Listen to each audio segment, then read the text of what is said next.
Hello, everyone. I'm Kamraun. And I'm Billy. Welcome to the Horse Frog Podcast, home of your two favorite professional digressors. Today, we will be discussing Book 2, Chapter 12 of Memories of Ice, a novel in the Malazan Book of the Fallen. And you will note there is no part 1 or 2. We will cover an entire chapter in one episode today. Wow. Drum roll, folks. This may be it's not a first, is it? Is it a first? No, we've done it before. Okay. Well, this podcast series is intended to be a companion to reading or listening to the books set in the Malazan universe, not just to carry on extemporaneously for 16 hours at a time, making it 30 parts to an episode. So it's not a book review, and it's most definitely not a replacement to reading the books. Both Kamraun and I know that this series is best fantasy story ever written, and we're approaching this from a purely fanboy point of view, and that there'll be no literary critique of this series, at least. Yeah, I guess there's been plenty of critique on other items. Yes. Ashamed to critique. Just not Mr. Erikson. We'll be covering the events of the books in a linear fashion. There will be spoilers for those that haven't read the books. We'll try not to spoil anything prior to us covering that portion of the respective book. Now, quick warning, today's episode contains descriptions of extreme violence and depravity, and thus is not suitable for children.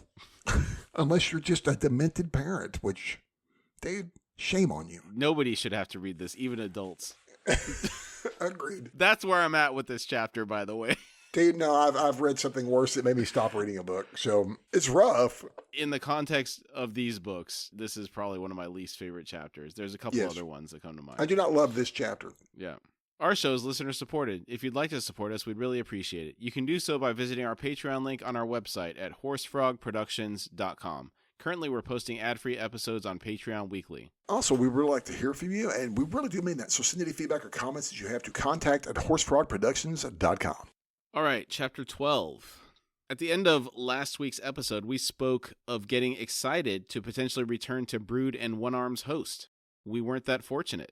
Yeah. This is a rough chapter, and you have been warned for a second time. Which kind of sound do we that, or is it like wah, wah, wah? I'm not sure. It's really a sad, funny sound, but it's not that funny. Sad. It needs to be ominous. There we go.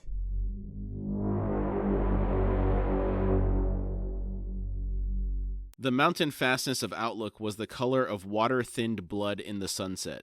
Condors wheeled around it, twice the mass of great ravens. Their collared necks crooked as they studied the humans seething around the base of the fortress amidst a grounded starscape of campfires. Let's take a moment to discuss these condors. Twice the mass of great ravens. One would assume a corresponding increase in wingspan to compensate for the increase in mass. Yeah. And we are talking about the size, not just the mass quantity, correct? I assumed it was a size comparison. Okay. So, yeah, that's pretty scary.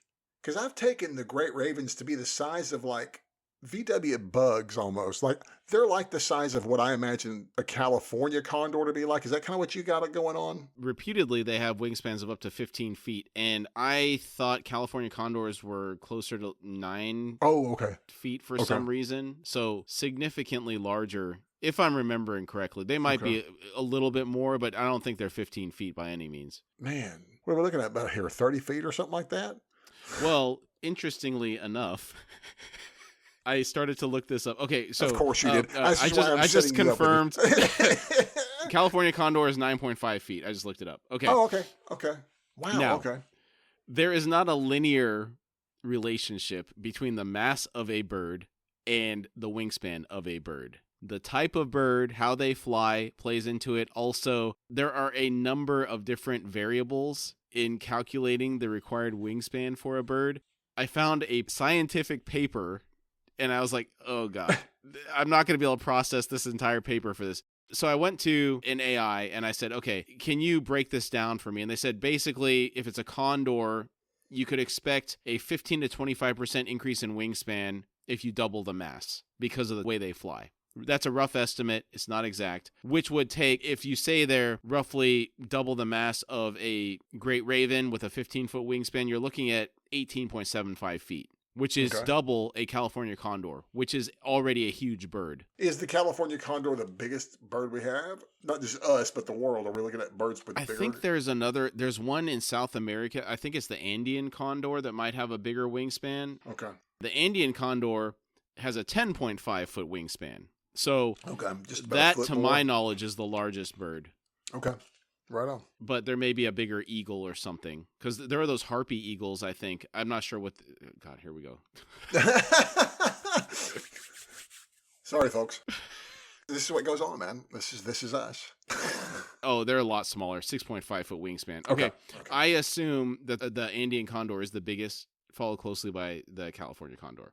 But this leads me to ask the question, given the size of these condors and the Panyan damen, what type of carrion are these birds feeding on to sustain themselves? Dude, obviously, ultra nutritious carrion, but I don't know.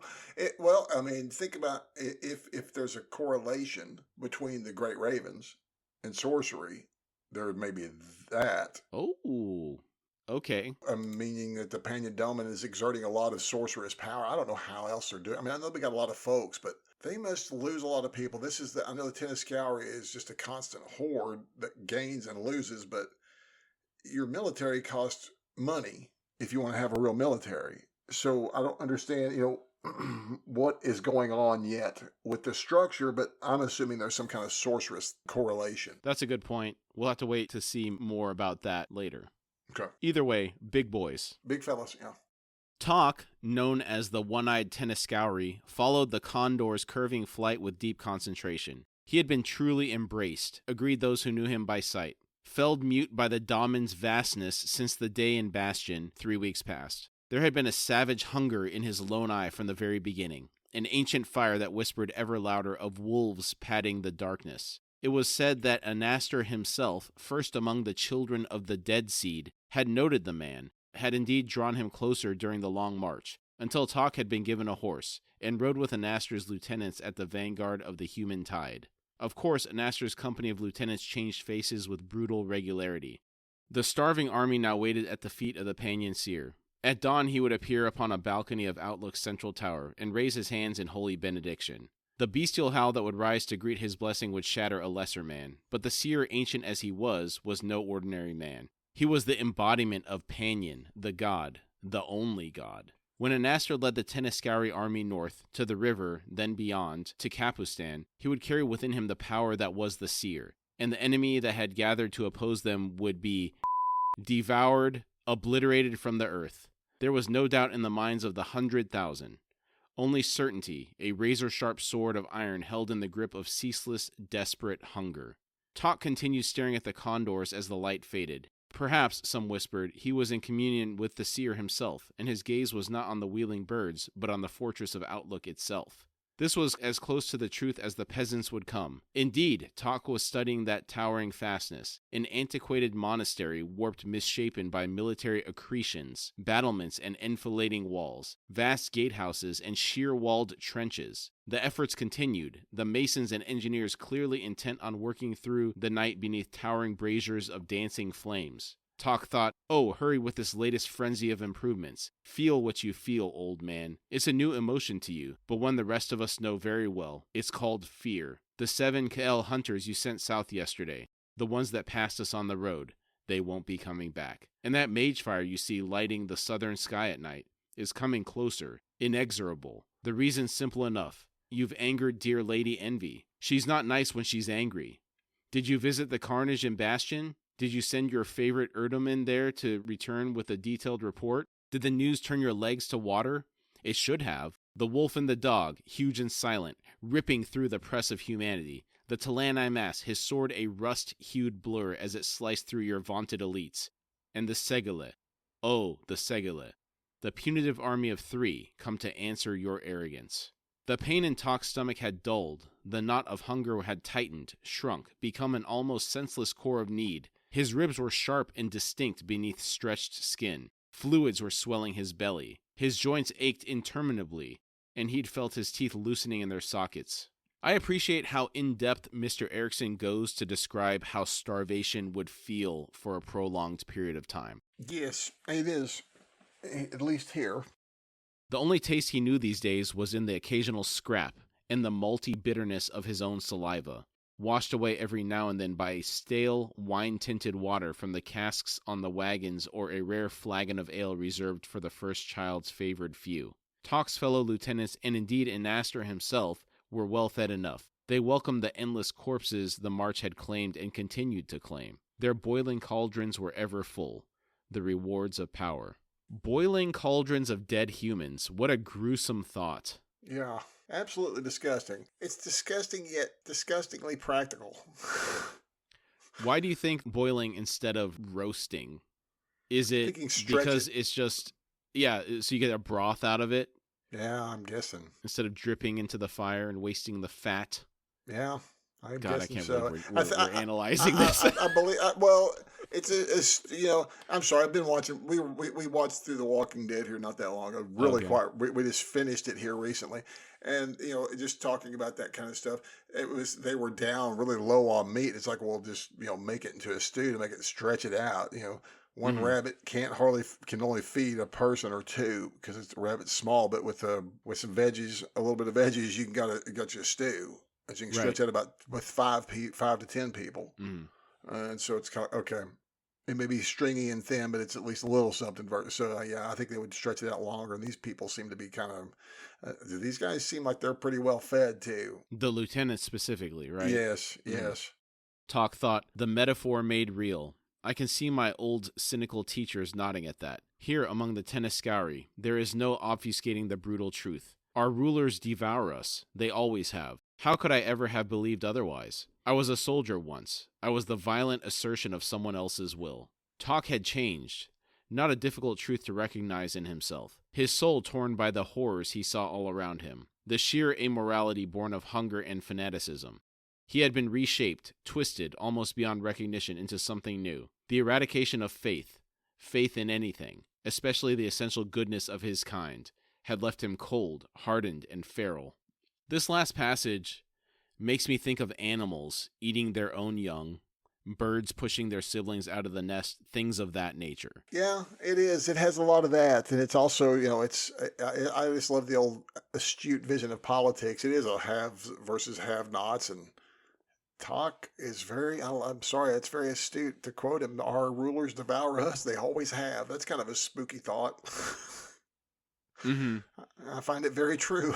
Would you characterize this as humans devolving into animals and casting aside any notion of civility or morality in the service of purely surviving? Oh, yeah.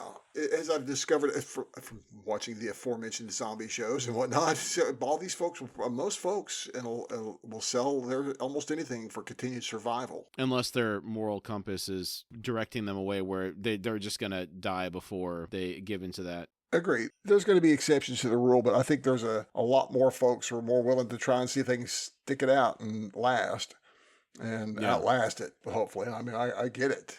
So, but not to this extent. I would walk away, and I don't think I can handle that. Yeah, I think of The Road, that movie. Oh my, that's a bleak one.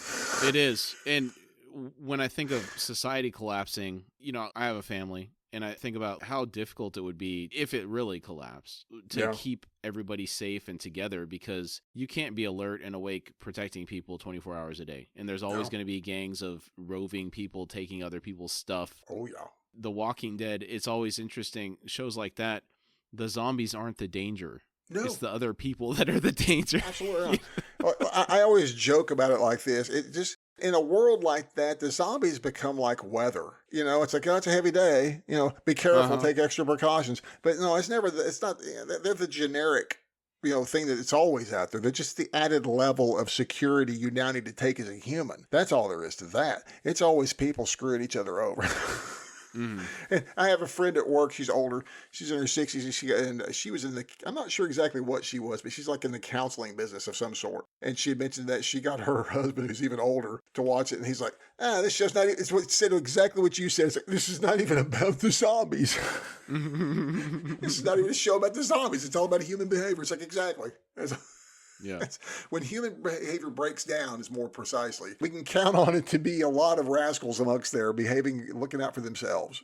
Right. And when it breaks down, it's like we return to the brutality of nature, where animals don't have any morality associated with food. It is survival.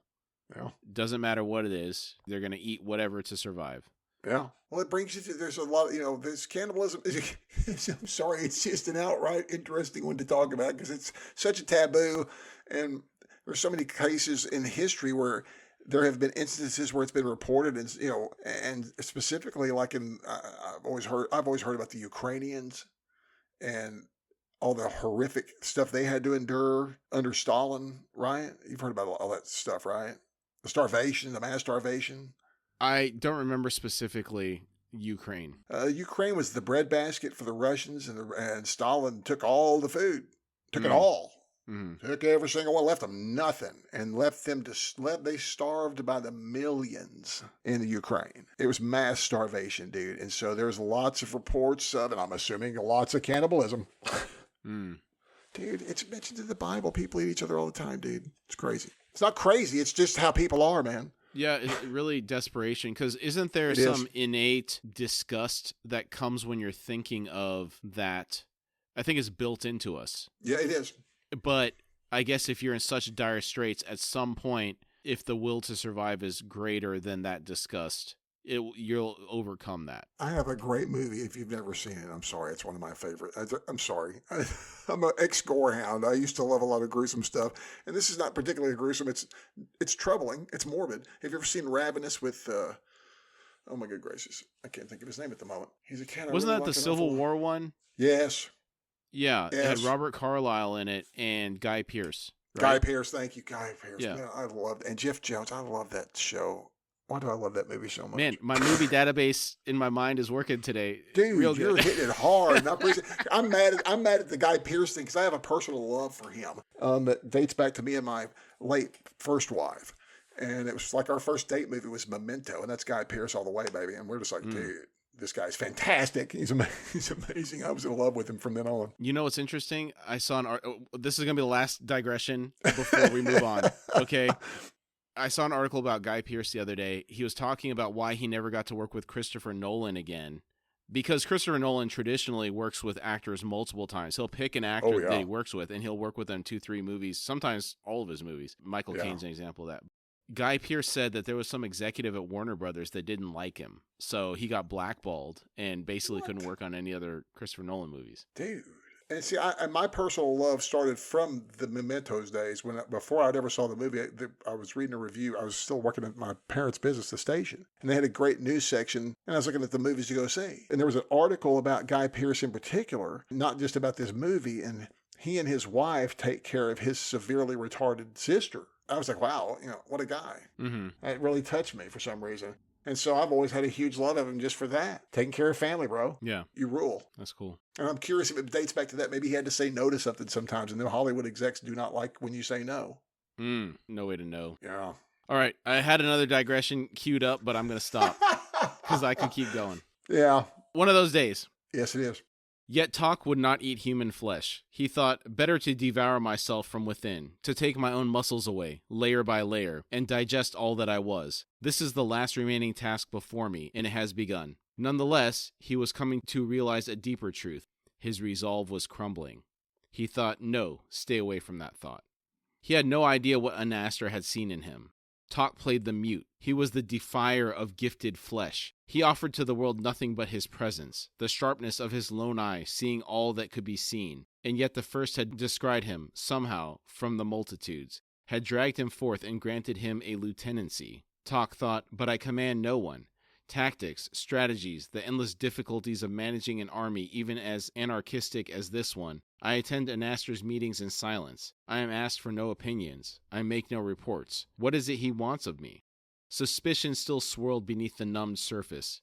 He wondered if Anastar somehow knew who he was. Was he about to be delivered into the hands of the seer? It was possible. In what the world had become, anything was possible. Anything and everything. Reality itself had surrendered its rules.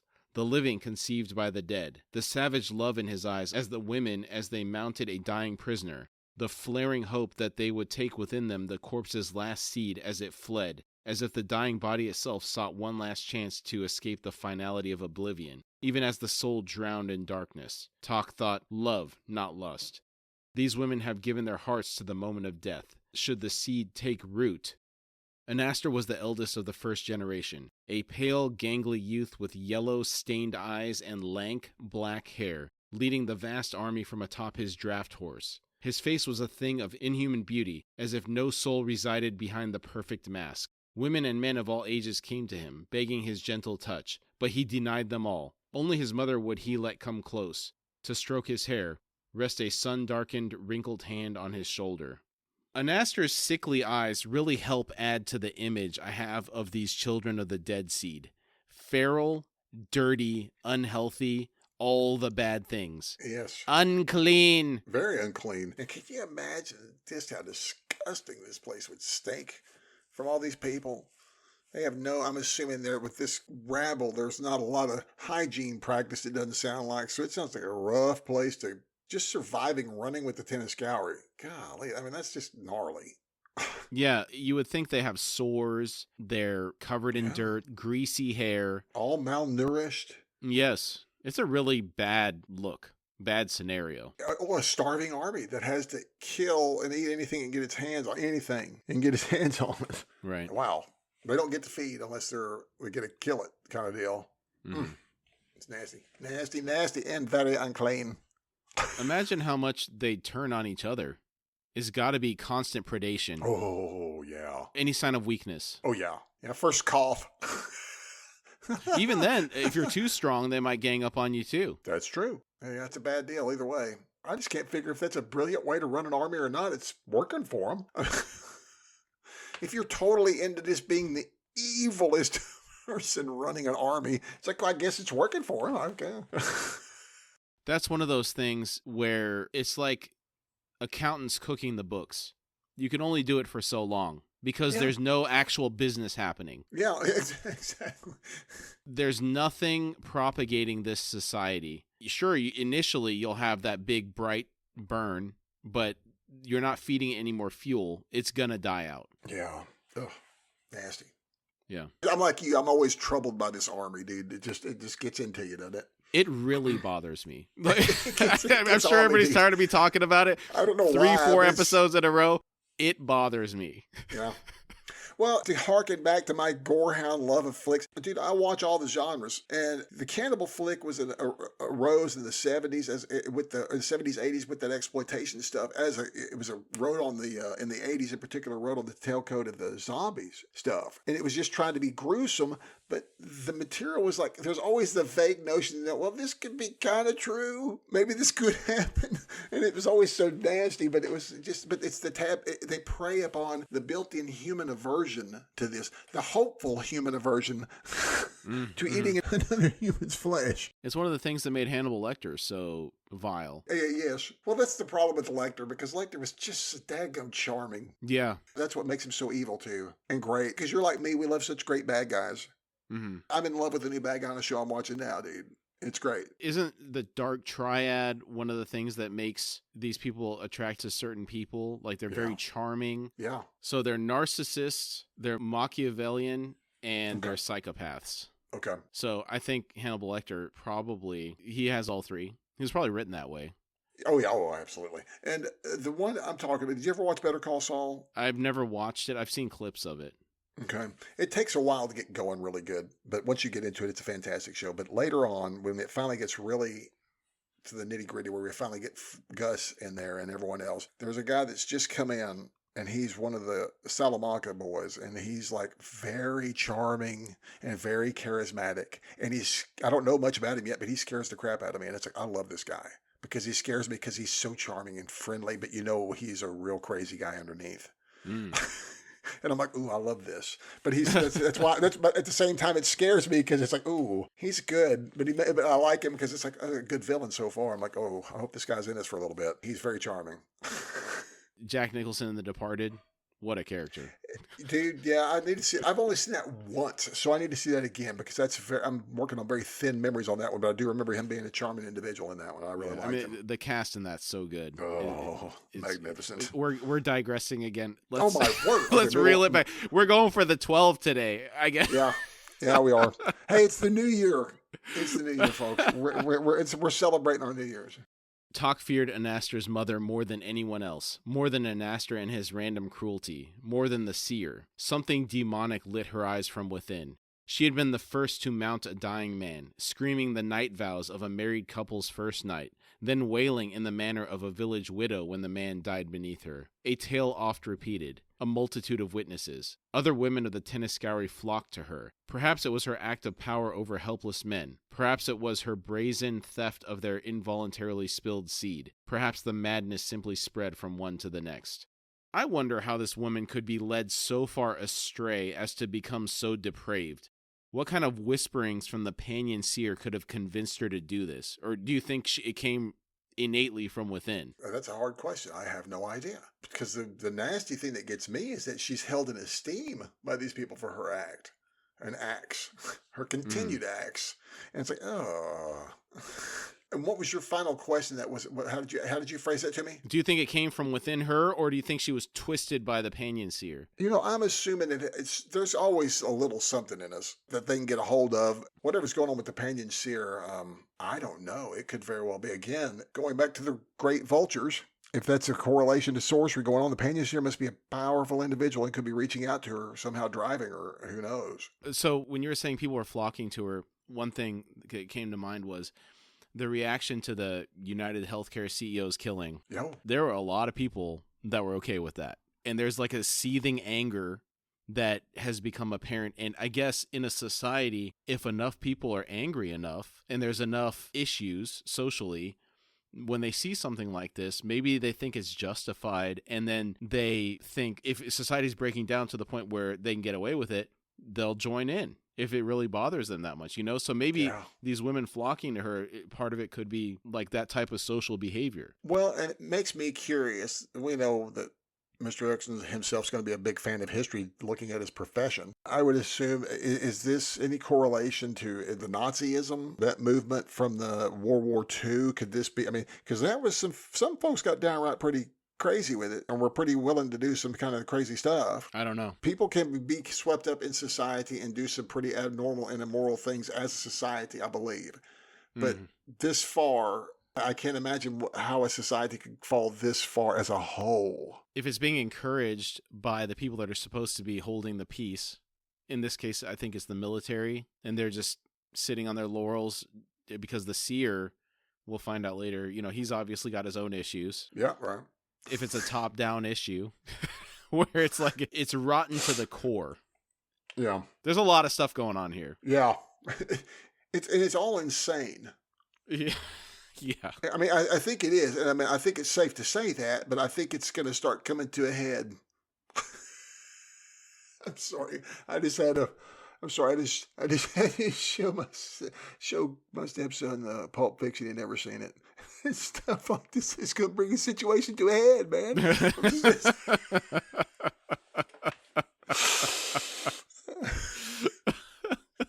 Oh.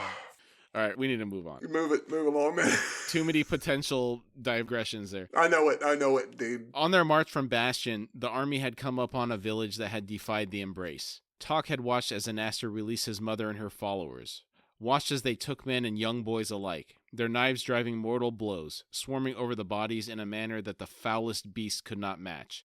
And the thoughts he had felt then were now carved deep in his soul. He thought, they were once human, these women. They lived in villages and towns no different from this one. They were wives and mothers, tending their homes and yard animals. They danced and they wept. They were pious and respectful in propitiating the old gods. They lived normal lives. There was a poison within the Panyan seer, and whatever god spoke through him. A poison that seemed born of familial memories. Memories powerful enough to dismember those most ancient of bonds. Tok thought, a child betrayed, perhaps. A child led by the hand, into terror and pain. This is how it feels, all that I see around me. Anastar's mother, reshaped, malign, rack-born to a nightmarish role. A mother not a mother. A wife not a wife. A woman not a woman. Shouts rose to announce the appearance of a group of riders, emerging from the ramp gate of Outlook's outer wall. Tok studied the visitors as they rode closer through the deepening gloom. Armored. An Urdo commander, flanked by a pair of Seerdamen, the troop of Urdomen 3 abreast and 7 deep riding in their wake. Behind the troop, a Kael hunter. A gesture from Anastar drew his lieutenants towards the low hill he had chosen as his headquarters. Tok the younger among them. The white of Anastar's eyes was the color of honey, his pupils a murky slate gray. Torchlight illuminated his alabaster-hued face. made his full lips strangely red. He'd remounted and now sat bareback on the huge weary horse, slumped as he studied his chosen officers. He rasped, "News comes." When I think of his honey-colored eyes, man, isn't that what happens when you get like malaria and stuff like that, or when your liver or kidney starts screwing up, starts making your eyes yellow? Yeah, jaundice. Well, you turn yellow Yes. when you have jaundice. It's one of the jungle type fevers that I'm thinking of that makes your eyes yellow. So when I hear his eyes being yellow, I'm always thinking, you mentioned sickly, everything. It always makes me, no matter how pretty or whatever he is, that wouldn't make him look pretty to me. I would think he was deathly ill. He was having kidney failure. Mm-hmm. It looks like you can get yellow eyes from cirrhosis, gallstones, malaria. So yeah, we covered it. I think. I think bilirubin buildup is also that's jaundice. I think. Okay. Yeah. Okay. So all of the things we mentioned give you yellow eyes. Yeah, all unhealthy associations. Yes. Exactly. Unclean, unhealthy. It's just bad. Yeah, disgusting. I'm sorry. Tok had never heard him speak louder, because Anastar rasped.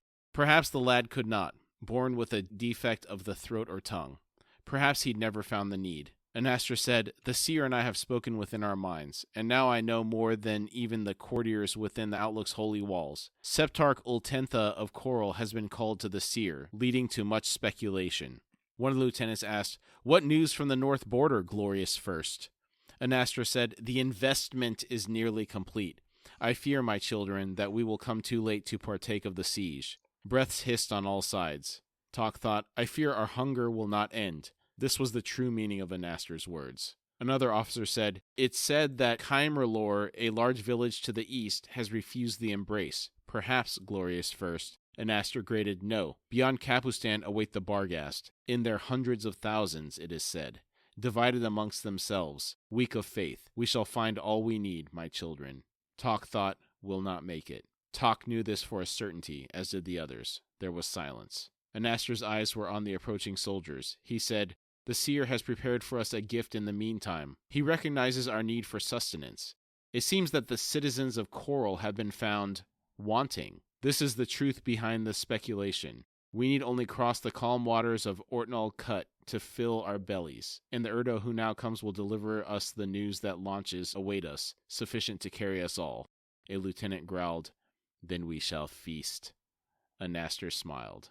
Wow, so much for the grandfathering in of the people within the Panyan Daman. Right? And their culling is a lot different. It's more like going to the grocery store. Yeah, I wonder if it was out of necessity because they need the Tenescari horde down the road, and so the end of the burning cycle is coming. They have to find something to keep these Tenescari going to reach the end of what they're trying to do. That's got to be the impetus behind this. Yeah, that'd be my thought. Tok thought, "Feast. Hood, take me, please." He could feel the desire rising within him, a palpable demand that he realized would defeat him, shatter his defenses. He thought, "A feast. Gods, how I hunger." After a moment, Anastar said, "I am not done with news. The Urdo has a second mission." The youth's sickly eyes fell on Tok. He said, "The seer requests the presence of the Defier, he of the lone eye, an eye that, night by night, has slowly changed on our journey from Bastion, though I imagine that he knows it not. The Defier shall be the seer's guest. The Defier, with his wolf's eye that so gleams in the dark. He will have no need for those extraordinary stone weapons. I shall personally keep them safe." Tok's obsidian-tipped arrows and the dagger were quickly removed, handed up to Anastar. The soldiers arrived. Tok strode to them, fell to his knees before the Urdo's horse. Anastar said, "He is honored. Take him." And Tok's gratitude was real, a flood of relief rushing through his thinned veins. He would not see Coral's walls, would not see the citizens in their tens of thousands torn to pieces, would not see himself among the crowds, rushing to the flesh that was their righteous reward. I hate to see Tok cowed like this with no fight left in him. Not that he could do much, but I don't like him just casting his survival to the winds. Agreed. Yeah, and I really just hate seeing him with this lot in general, and it's just kind of really bad for my morale. Yeah. Real bummer, Tok. I know you like Tok a lot. I do. Seeing him like this is probably rough on you. It does. I really do like him a lot. Stumbling in the wake of the Urdo's warhorse, Tok studied the frenzied efforts of workers reinforcing the fortress with jaded detachment. Stone, earth, and wood were meager obstacles to Lady Envy's sorcery, which he'd seen unleashed at Bastion. As in legends of old, hers was a power that rolled in broad waves, stripping the life from all that it swept over, devouring rank upon rank, street by street, leaving bodies piled in their hundreds. She was, he reminded himself with something like fierce pride, the daughter of Draconis, an elder god. The Panyan seer had thrown sorcerers in her path, he'd heard since, yet they fared little better. She shrugged aside their efforts, decimated their powers, then left them to Gareth or Baeljag. Kachain Shemal sought to reach her, only to wither beneath an onslaught of sorcery. Gareth made sport of those that eluded Lady Envy, usually working alone, but sometimes in tandem with Baeljag. Both were quicker than the Kachain Shemal, it was said, and far smarter. Wow. 3 pitched battles had occurred, in which legions of Panyan Bedeklites, supported by the mounted Bedekulid and by Skilandi skirmishers, as well as the Domin equivalent of mage cadres, had engaged their handful of enemies as they would an opposing army. From these battles arose the whispered tales of the Talani Mass, a creature of which the Panyans had no knowledge and had come to call Stone Sword, and the Segele, 2 in the first 2 battles, but a third appearing for the last one. Stone Sword would hold one flank, the Segele the opposite flank. Lady Envy stood at the center, whilst Gareth and Baeljag flowed like ragged capes of darkness wheresoever they pleased. 3 engagements, 3 broken armies, thousands dead, the rest attempting to flee, but always caught by Lady Envy's relentless wrath. Tok thought, as terrible as the Panyan, my sweet-faced friend, as terrible and as terrifying. Tool and the Segele honor the retreat of those who oppose them. They are content to claim the field and no more than that. Even the wolf and the dog cut short their pursuit, but not Envy. An unwise tactic now that the enemy knows that retreat is impossible. They will stand and fight. The Segele do not escape wounds, nor do Gareth and Baeljag. Even Tool has been buried beneath enraged swordsmen, though he simply dissolves into dust and reappears elsewhere. One charge of lancers came to within a dozen paces of Lady Envy herself. The next well-flung javelin. What I would pay to see a montage of this on screen, it would be spectacular. Absolutely. Absolutely. And what an amazing performance from that crew as well. Carving through 3 armies with no casualties speaks volumes of their capabilities. Yeah. Oh, my word. We're seeing that they're not invincible. They're taking some damage, but still, It's a great effort thus far. Oh, yeah. And then Tool disappearing and reappearing somewhere else is the stuff of nightmares.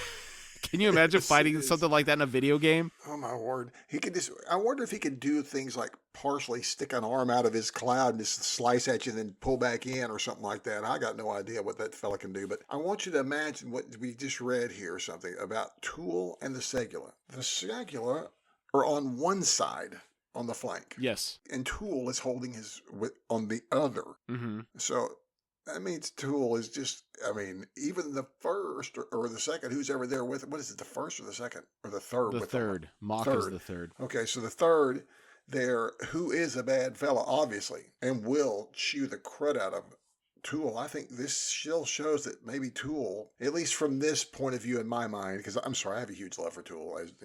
So I just, but I love the idea of him causing all this panic. This is all brilliant. This would be amazing to see. The point about Tool is interesting. The ability to disappear and reappear, I think, is the determining factor there.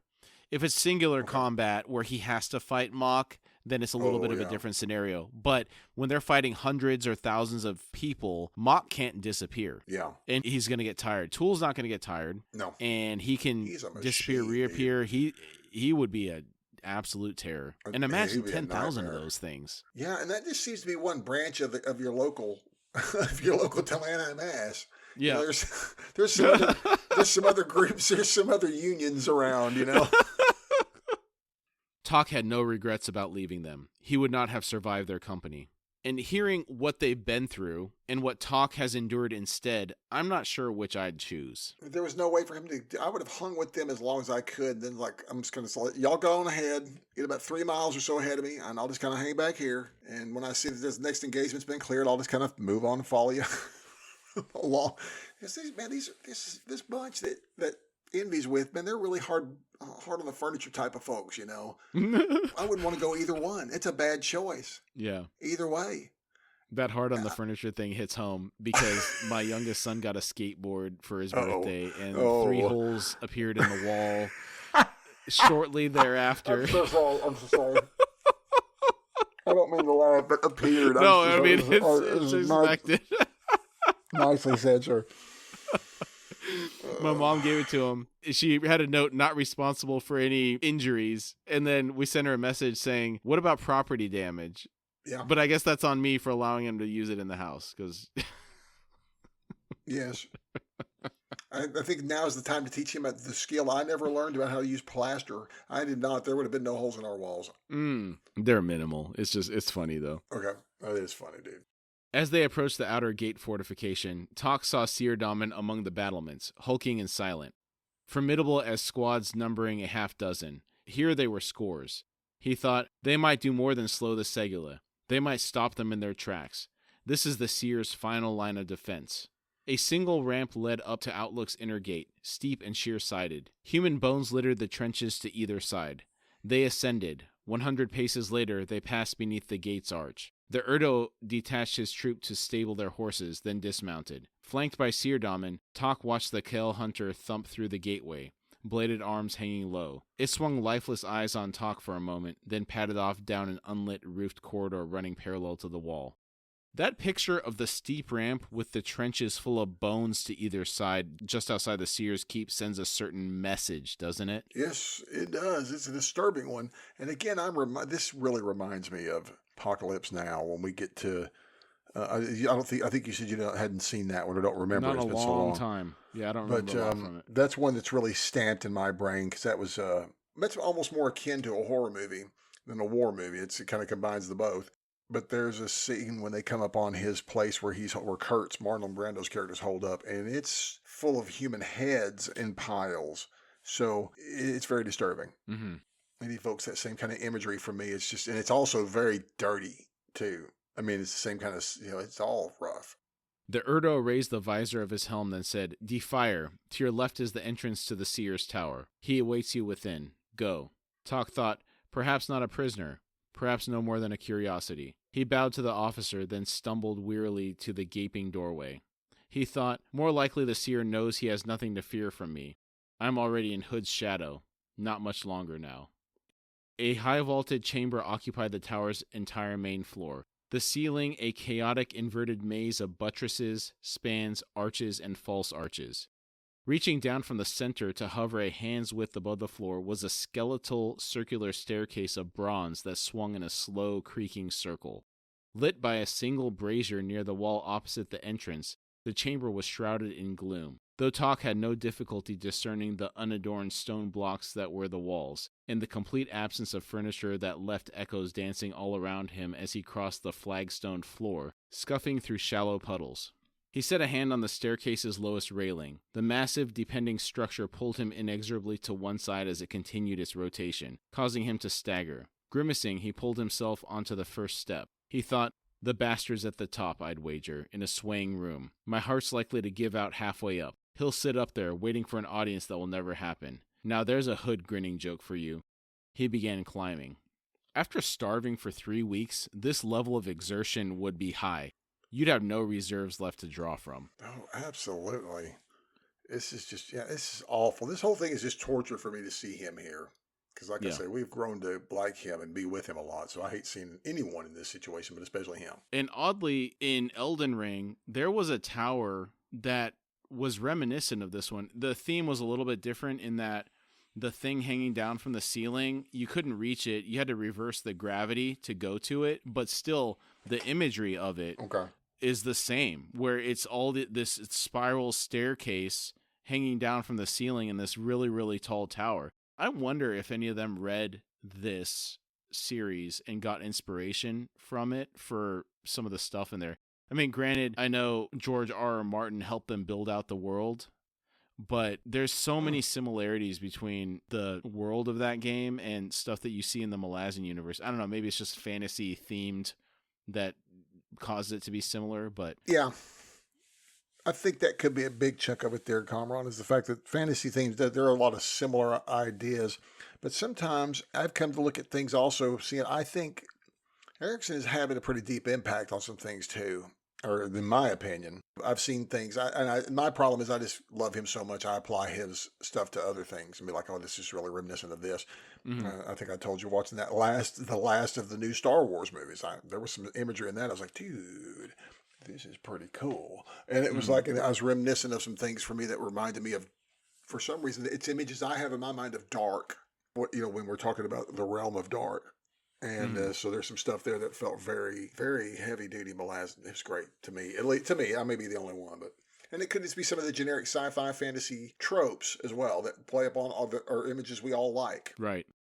42 steps brought him to the next level. Tok sank down onto the cold bronze of the landing, his limbs on fire, the world wavering drunken and sickly before him. He rested sweat-slick hands on the gritty, pebbled surface of the metal sheet, blinking as he attempted to focus. The room surrounding him was unlit, yet his lone eye could discern every detail. The open racks crowded with instruments of torture, the low beds of stained wood, the bundle of dark, stiff rags against one wall, and covering those walls like a mad artisan's tapestries, the skins of humans, complete down to the fingertips and nails, stretched out into ghastly, oversized approximation of the human form, the faces flattened with only the rough stone of the walls showing where the eyes had once been. Nostrils and mouth sewn shut, hair pulled to one side and loosely knotted. Waves of revulsion swept through Tok, shuddering, debilitating waves. He wanted to scream to release horror's pressure, but could only gasp. Trembling, he pulled himself upright, stared up the spiraling steps, began dragging himself higher once more.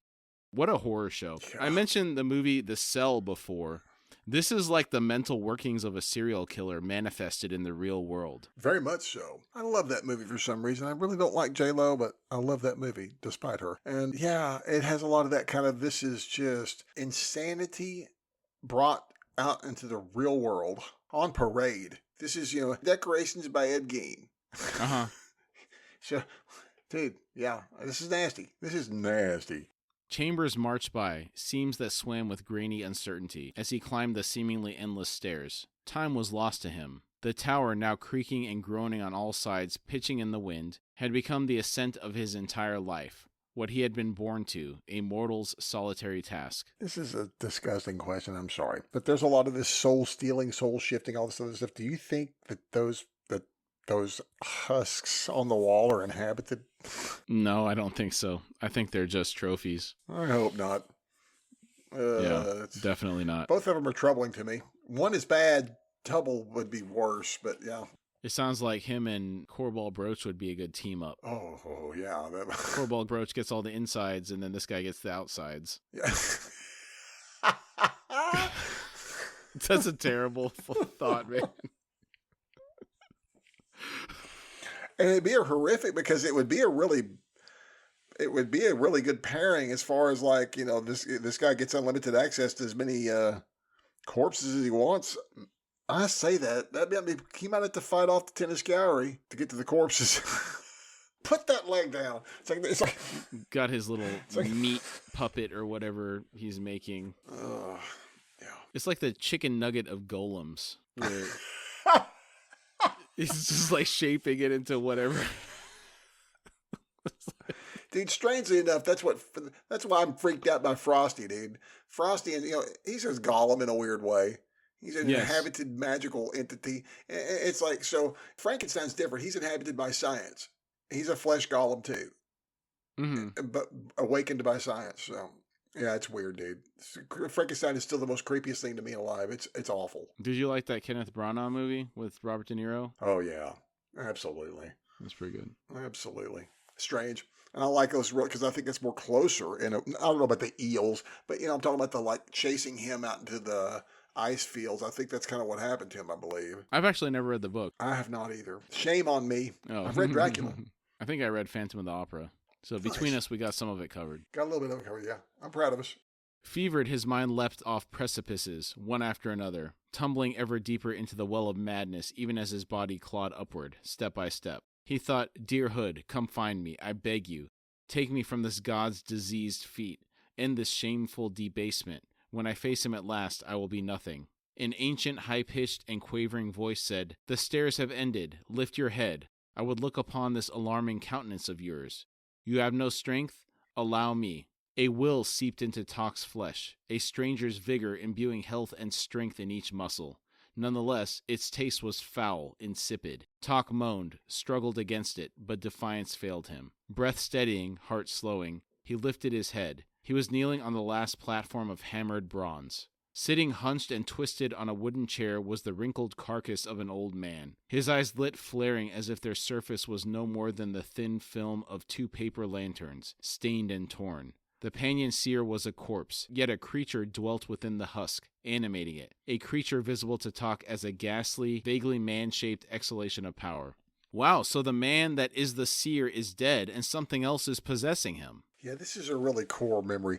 I always find it kind of disturbing. It's not dissimilar from what Lacine did when she talked with Kalam in Deadhouse through a corpse in a weird way.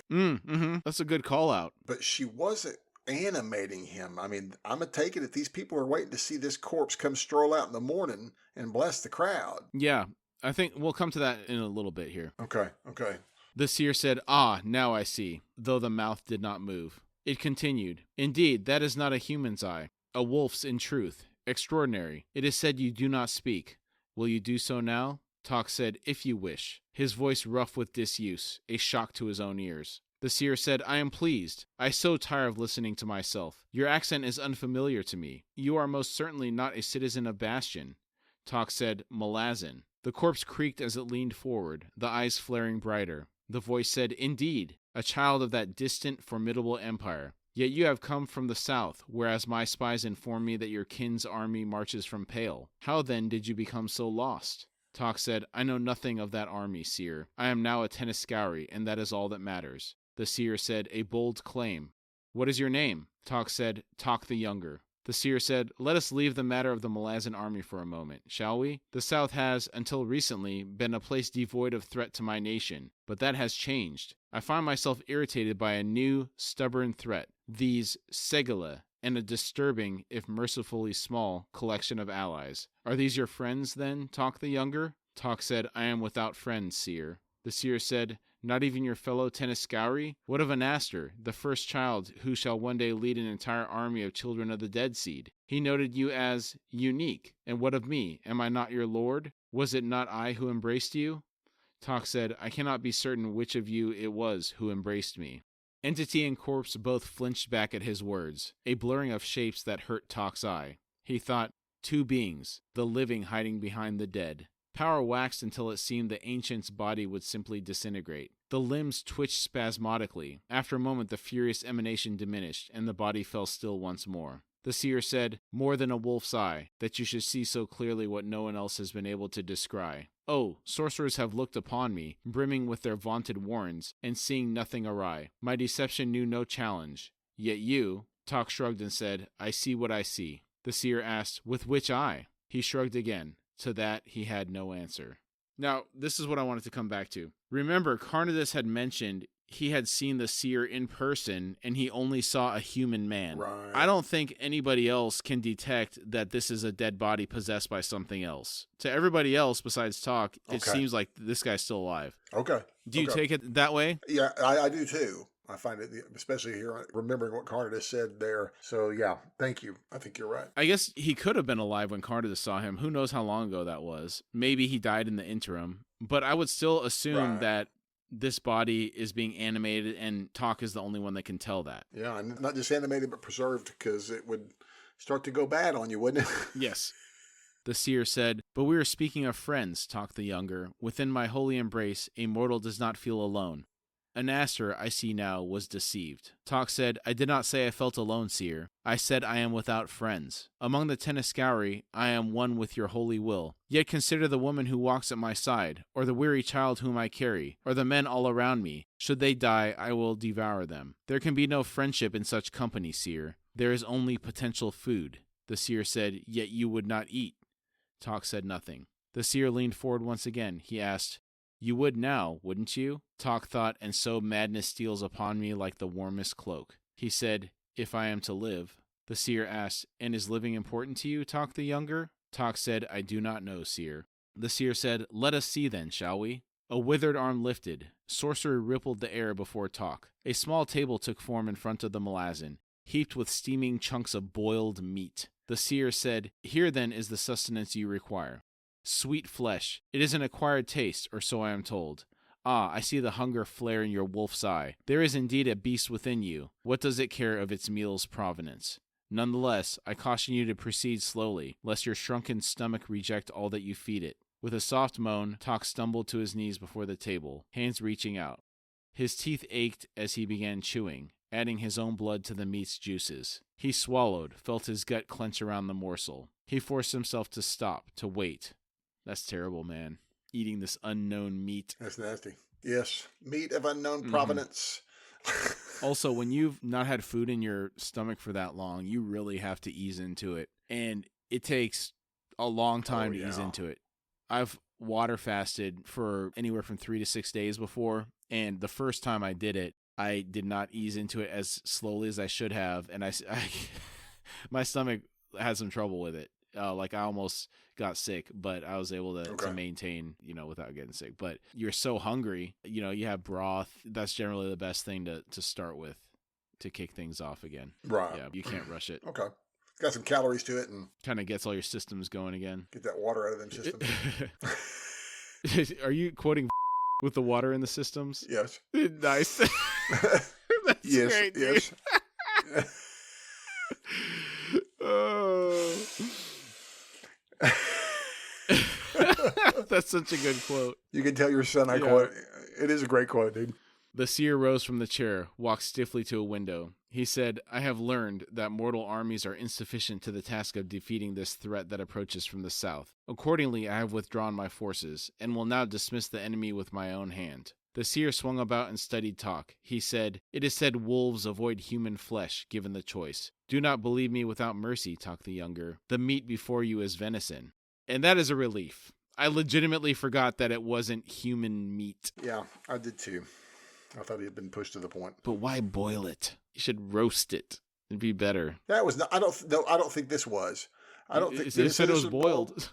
Maybe it was to try and fool him into thinking it was the stuff everybody else was eating. Maybe. Tok thought, I know, you bastard. It seems I've more than a wolf's eye. I have its sense of smell as well. He picked up another chunk and said, It no longer matters, seer. The seer said, I am pleased. Do you feel strength returning to your body? I have taken the liberty of healing you, slowly, so as to diminish the trauma of the spirit. I like you, Tok the Younger. Though few know it, I can be the kindliest of masters. The old man faced the window once more. Tok continued eating, feeling the life flow back into him. His lone eye fixed on the seer, narrowing at the power that had begun building around the old man's animated corpse. He thought, cold, that sorcery. The smell of ice on the wind. Here are memories. Ancient memories. Whose? Memories of ice. Sweet. Sweet. He almost said it. He almost said it. He alluded. He said it earlier. It was said early in the book. That's true. He alluded to the illusion. Mm-hmm. So I have been satisfied, sir. The room blurred, dissolved before Tok's vision. Baeljag, a steady padding forward, an eye that swung to the left to see Lady Envy striding a dozen paces away. Beyond her loped Gareth, flanks crisscrossed in scars that still leaked seething, virulent blood, the blood of chaos.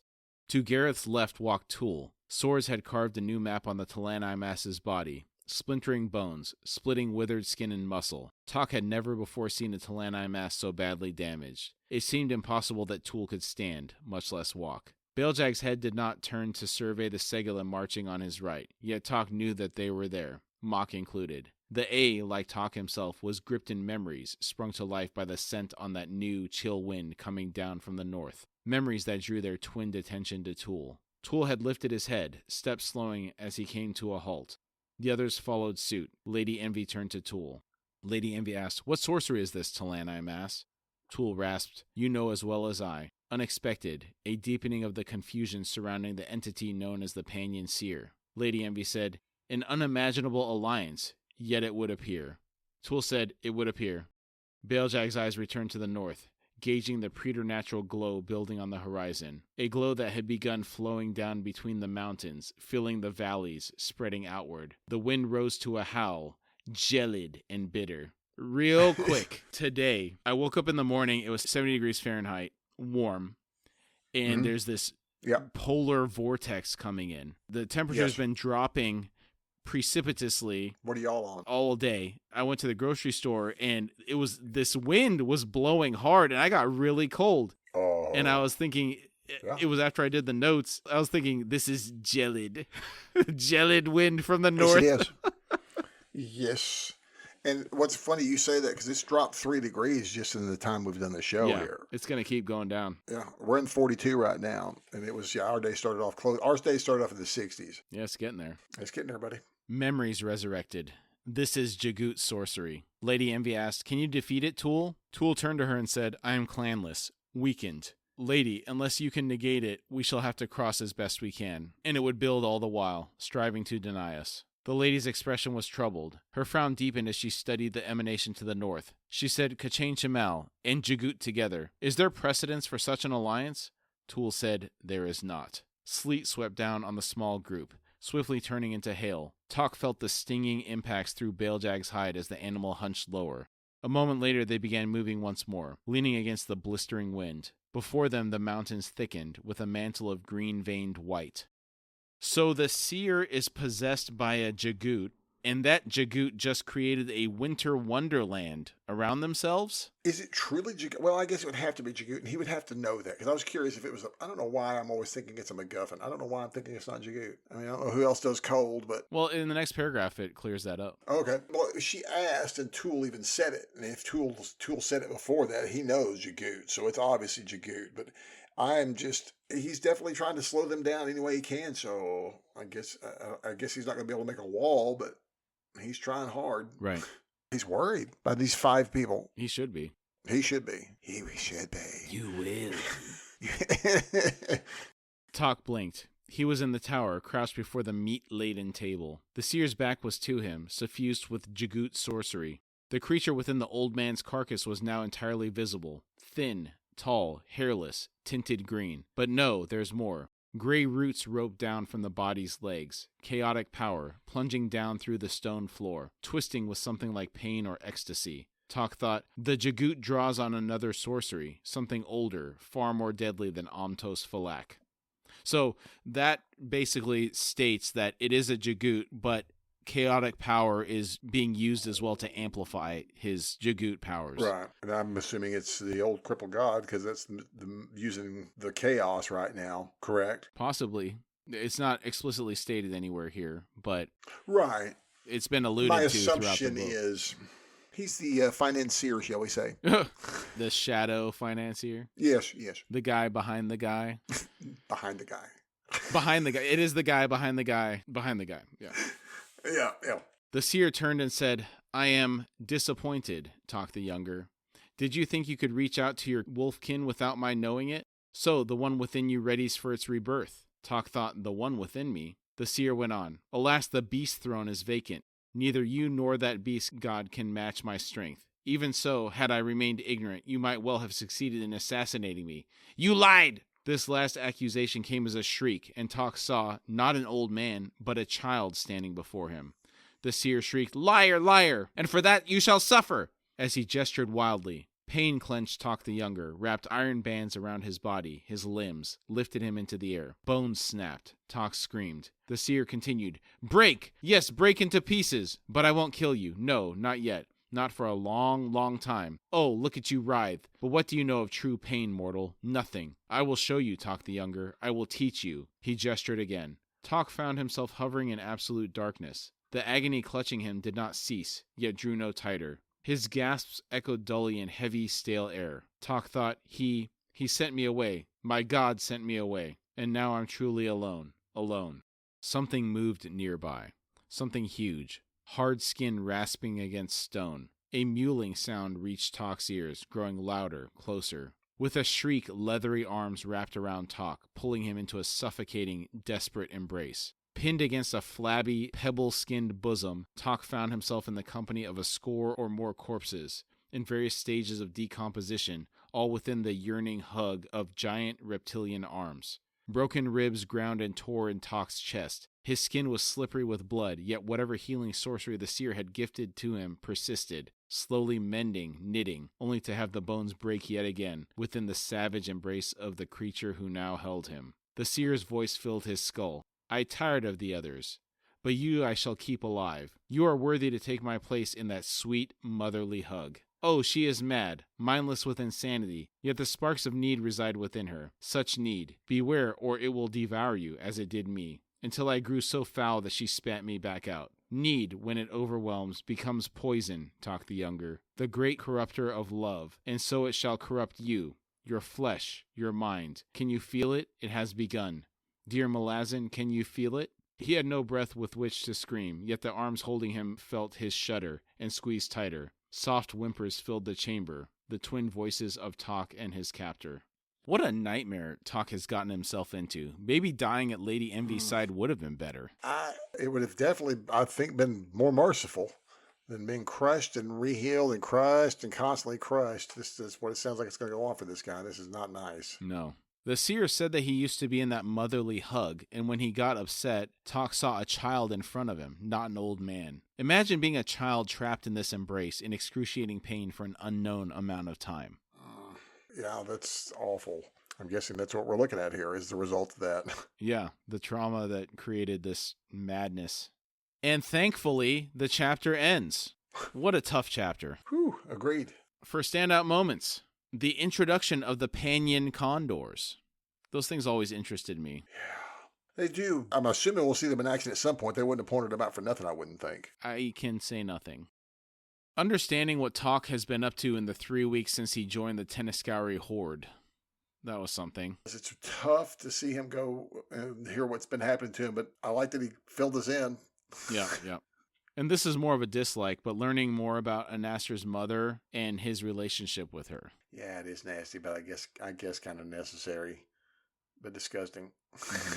Finding out that Lady Envy and company destroyed 3 Panyan armies. That's pretty serious business there. Dude, that is really serious business. I love that. I'm not like you. I would just love to see any of this brought to life in any way, shape, or form. This is great. Definitely. Amazing. Learning that the mortal seer is dead and that a Jagut is possessing his body. Only Talk could see this with his magic eye. I don't know why I'm curious about this. I wonder how long the seer's been dead. It's like I just need to know for some reason. It's just a curiosity for me. But that was a really interesting find out. And again, that's always a core memory for me. Finding out that it is in fact a dead man possessed by an entity that is indeed Jagut is very odd and it's disquieting. Kind of makes you wonder if it's the couple years that it took for all this to get going, where he possesses the seer and twists everything from there and kicks off whatever it takes to get the Tenascauri going and start investing cities or whatever they call it. Yeah, you could very well be right, dude. Yeah. Oh, yeah, the investiture. Mm-hmm. Yeah, you're right. They would be investing something. That corporate speak. Yeah. We have an opportunity ahead of us. Well, we got to do... Yeah. I always love the opportunity use. I don't know why I hate that. We're investing these cities. That's one that always bothers me. Mm-hmm. Everything revealed during Talk's audience with the seer. There's a lot coming out there. Oh, yeah. There was a lot coming out there and very necessary. And dude, but just the casual allusion to the beast throne being empty and this other stuff. It's like, wow, that's where Perrin himself keeps being drawn to. I find that interesting. This is another dislike. Talk getting repeatedly crushed and healed in that reptilian embrace. I do not love that. I do not love this. Absolutely core and absolutely awful.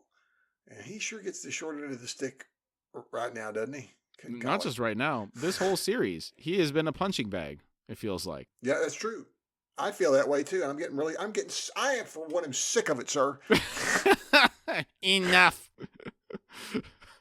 In conclusion, the stage has been set between good and evil, given the new details that emerged as Talk worked his way up to visit the seer in his tower with all those torture implements and the skins on the walls and the bones on the ramp leading into the place. Yeah. It's really turning into a good versus evil scenario. Oh, yeah. I like that this is now the gauntlet has been definitely thrown down. It's like, if we were going to learn anything that the Panyan Dominant had any redeeming qualities, it would have been in that time that Talk's been there, and there is absolutely nothing redemptive about this bunch. No, it must be wiped from the Malazan world. Yes, absolutely. Most assuredly, I agree. All right, great job tonight, Billy. Oh, yeah. Hey, great episode, man. I think we hit our goal of 12 digressions today. Might have exceeded it. Nice. Okay. Probably exceeded it. You got any final thoughts before we drop off here? Just a great episode. Tough chapter. Like I said, I really hate seeing Talk be the Malazan cosmic punching bag because I've really come to like him and love him so much, and I hate seeing him get done so wrong. All right, thanks, everybody. We'll see you next week. Hey, see y'all next week. We thank you all for joining us today. Again, we really like to thank you for taking the time to be with us, and we've had a really great time talking about the topic today. If you would like to support our show, you can find us at horsefrogproductions.com, where you can find our Patreon link. Depending on the platform you're listening from, it may also be in the episode description. And if you'd like to contact us through email, it's at contact@horsefrogproductions.com.